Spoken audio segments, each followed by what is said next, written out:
What's going on, folks? I am Goat. Welcome back to Warframe. 499 parts of videos. Holy fucking shit. Wow. Let's talk about weapon synergies.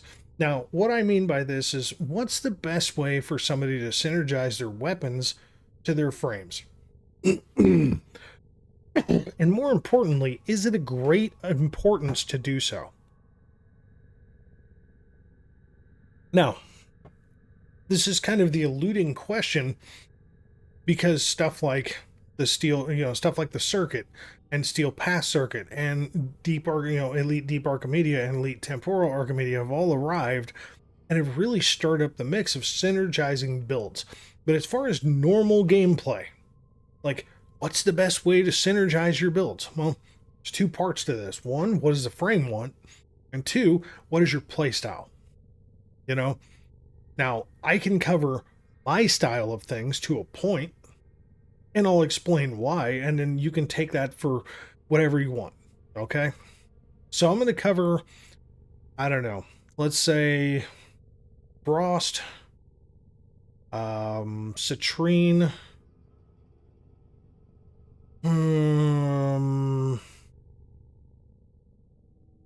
Gyra, and who's another good one? Dante. Okay, so we'll go Frost, Dante, Citrine, Gyra. We'll use these four frames. Okay, so Frost. Now, as you see, there are weapons on here already. Okay. Using Incarnate Burst and just for honestly just absolutely destroying, acolytes. I've got a rivet on it, it's whatever. Specifically, the synergy weapon here is the dual coda Torxica. Okay? And the reason behind it is because of Frost's passive. Okay? So cold status effects from Frost's abilities last longer. That's fine. Frost gains 50 armor for each enemy afflicted with cold within affinity range, right? So 50 armor. So if you're running an arcane battery build like I do, the dual coda Torxica does a fun little thing. Okay? And yeah, you can see it's a gas electric. Just cuz. I mean, I'm armor stripping, might as well fuck their health up. And shock them. Enemies damaged by the dual coda Torxica spread 3 spores on death, which inflict cold status chance. Additional shots to infect enemies inflict 1.5 damage. So basically, we're spreading cold status because that cold status bit on the passive has nothing to do with abilities as far as the armor. So we're spreading cold status just by shooting this gun and killing people. And with Frost, your armor stripping people makes it way easier to kill with. So we're going to go to the sim to kind of show these frames off, right? And I know, normally I'll just go into a mission and do it that way, but we might as well just do it this way. So I've got the Coda Path Assist because it's a massive primer of just pure death, which is a good time. But it's good for hitting like swaths of armor stripped enemies when you're starting to get a little overrun. So we're going to swap over to this. Okay.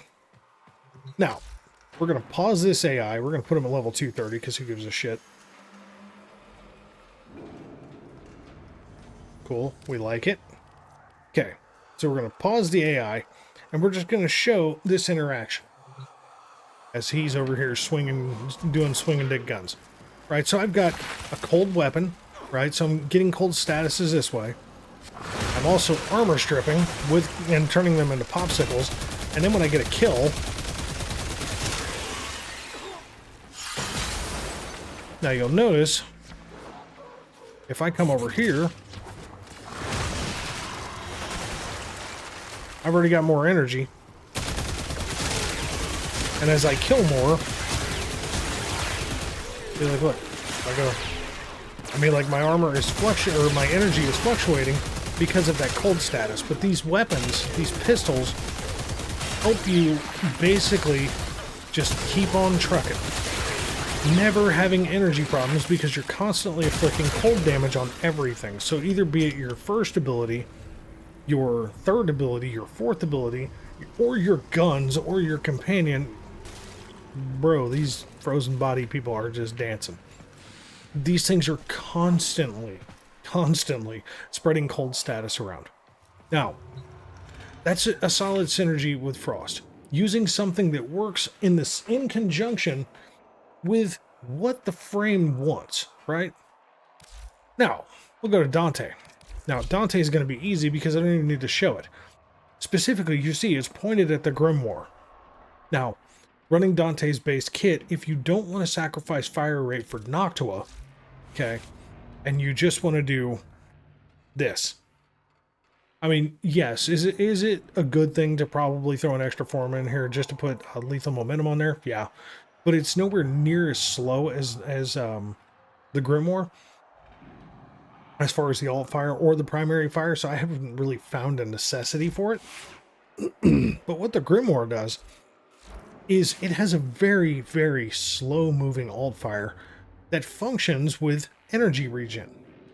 So albeit you're rolling around with 2 spell books, basically, which sounds insane, it functions very much in the point of, well, okay, my energy is starting to have a problem. Let me just, make sure that the Grimoire is charged and just alt fire into a crowd of people.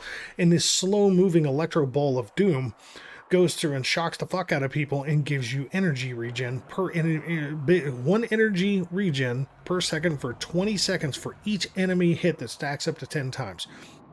So basically you can get 10 energy for 20 seconds. That helps you just keep on trucking. You swap right back to your Noctua and just get the hell after it. Cast your abilities, do whatever you want to. But it's a very, very simple synergy. And there's other weapons that'll do it. The Cyanoid Gamma Core. There's the Tenet Galaxian. You could just put the Tenet Galaxian on here and get energy that way. There's a lot of ways to go about it. But this is a really functional way to keep you in the realm of doing exactly what the hell you're trying to do with Dante and not feeling like you're doing anything crazy different. Is the Galaxian a better option? Probably. Truth be told, probably. But if you're already running a spell book, why not just run a second one? It's funny as hell anyway. It's like whipping out 2 different books to just play some games on people. Good time.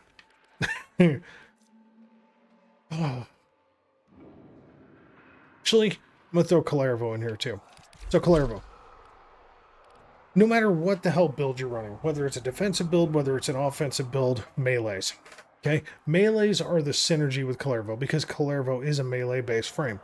So running a weapon that has a very good type of damage or function is really what you're going for. Yeah, it 100% is. It really, really is. Now, personally, I use the Incarnate Ceramic Dagger. Other good options, though. Okay, funny enough, other good options. You've got the Incarnate Ceramic Dagger. You have... The Anadim is an interesting one. The Nami Solo... Damn, I need to rank that back up, apparently. The Nami Solo works. Let's see. Let's just keep going. The Azathane is a very, very good option. The Broken War is a very good option. Ooh, let's see. The Prismascana, the Incarnate Prismascana is a very, very good option. The Nakana Prime, very good option. And the reason being is because all of these have damage types that work very, very well in conjunction with whatever build you can apply to it. Because Calvo's constantly, if you're using Wrath of Ukko or Storm of Ukko, okay, the one thing that Calvo really does well, if you are willing to use Storm of Ukko, albeit it may not kill the kind of shit that you're trying to do, let's just check out our combo meter just by slashing people. Guess what? We're at times 12.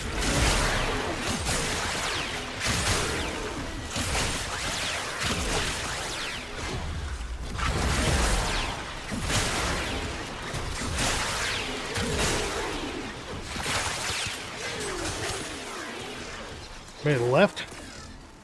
You die. I mean, like, just for the sake of posterity here, okay? Picking a weapon that just does the job. What did I say? The Azathane? Yeah, let's use that. Why not? I don't remember what the build is. I don't even care.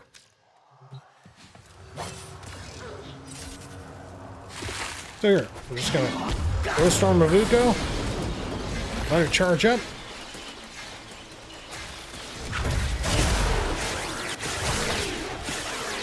Must be an influence build. That's gotta be an influence build. But even if you were to go like a slash heat build, works fine. Again, for the sake of posterity, go the Broken Worm. Again, I'm not even looking at the build. I don't care. You know, I should probably get some energy while I do that. Do do do do do. And see, people are like, "Oh, Storm of Uko is just kind of okay." You're not wrong. You're really not wrong.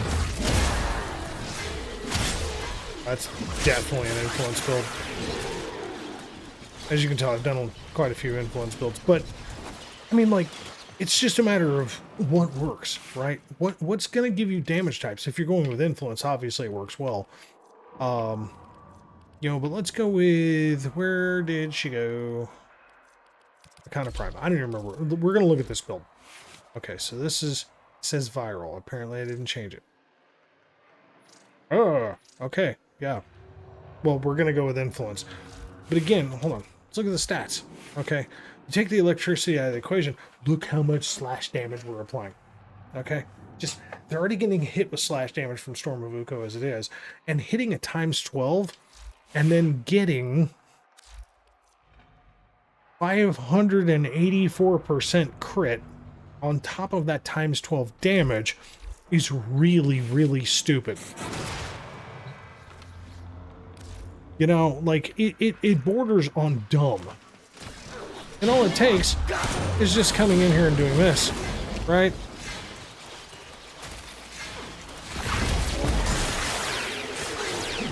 Even though the attack is slow.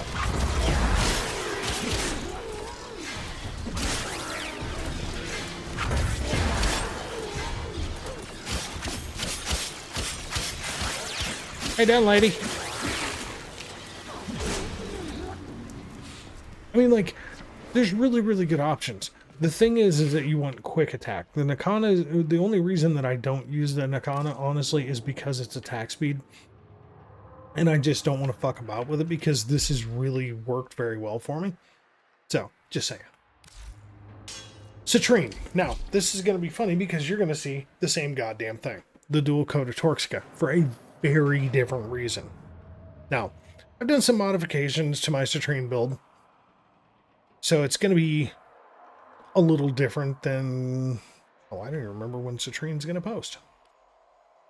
Citrine's actually going to be posting soon. So this build is a tad bit different from what I posted. And I literally just changed this tonight. So I've changed over to a single duration shard. Okay. On a pillage build. Running Augur Secrets to give me a pure armor strip. And then Multificiency to give me longer duration to make up for duration that I ended up taking away because I had Augur Message here. So, little bit of hokey shit, but it works. And the reason why this is hilariously funny to use is obviously Arcane Blessing, Pillage, plus her 2 with health regen and 90% damage reduction as long as you're constantly killing. You couple all that with her third ability. Her third ability basically attacks any enemy that you or your squad is afflicting with something. So whether it's your sentinel, your weapon, or your abilities, this thing goes nuts.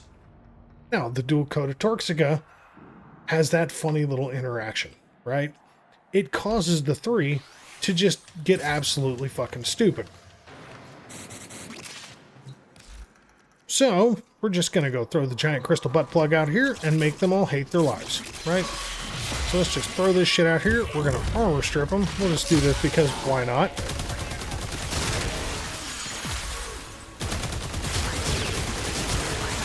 Man, fucking Rainbow Bright's over here just killing shit. Because that is definitely not all me doing it. It's the giant crystal butt plug that's fucking their day up too. Like, it's just over here procking the shit out of people. Just because they exist. And every time one of those little spores spreads, the damn thing does its job. It's a good time. It's a really, really good time. And like, is there other things that you can use in lieu of the dual coated Torxica? Sure, you can actually use like something like the Kuva Nucor, not on an Innervate build, but just to spread status to multiple enemies. The fucking thing will go ham on them too. Anything that will spread damage about will just absolutely make her third ability just nuke the shit out of him, especially when you've got something that's doing a pure armor strip from the get. It just kills the shit out of anything in the area. So it's a good synergy to not only use a weapon that's spreading the wealth of damage, but also to allow her ability to also help back you up by killing crap. Is it necessary? No, because you can just go with a full-ass OP fucking secondary and damn the torpedoes with the third ability unless you just really want to lock an area down. But I just think it's hilariously funny. The other weapons, I mean, like the Argo and Vela's got a solid, glaive, heavy attack. And then, the Boltor is, and some people don't like it. I've actually become quite a fan of the Incarnate Boltor. So it is what it is. And then Gyra. Last of these frames. So there's multiple ways to go about something like this. The funny way is to go build like this. So we've got more duration this way, we've got health this way, it's on a pillage build, much like, Citrine, just none of the damage reduction. Using Conductive Sphere to help boost the piss out of the any of the projectiles that pass through this damn thing. Cathode Current, Volcano Lightning Storm of Death, Adaptation to, keep you going. And then we're using Doriga, which you would think would be a problem. Now, if you're having energy drop problems, and it does happen, okay? But if you're having energy drop problems, truth be told, just use the Tenet Galaxian. Okay?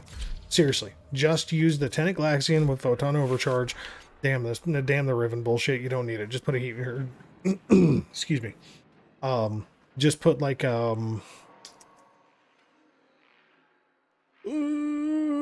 base damage mod. On this build, a base damage mod. So what is it? Serration? Yep. Serration? Yeah, Serration. Just put Serration there. Trust me. It's a primary Frostbite build anyway, so just put a Serration mod there. It'll be fine. But if you're having energy problems, this will do the job. Okay? But the synergy behind this is electric damage. Okay? So we're going to get electric damage. The Cycron is just kind of a general, I'm going to shoot this through the orbs and kill stuff with stacked electrical plus whatever my build is. We'll use the Galaxian as the utility weapon here. And then Gyra, in general, has 10% ability damage on enemies affected by electric status. So if they survive the Zorus, because I could put the Zorus or the Falcor or any melee influence, anything, influence is going to kill everything. If it didn't kill him, it's going to fuck him up really good, and this just makes it that much better. So that means whenever the, electric storm of death happens, good times. But guess what? We have 3 of these bitches. So this makes it solid as hell. And then we have ability strength and ability strength. Right, so you scoop all this together. And yeah. We're going to do this, and we're going to do this, and then we're going to do this, and then this.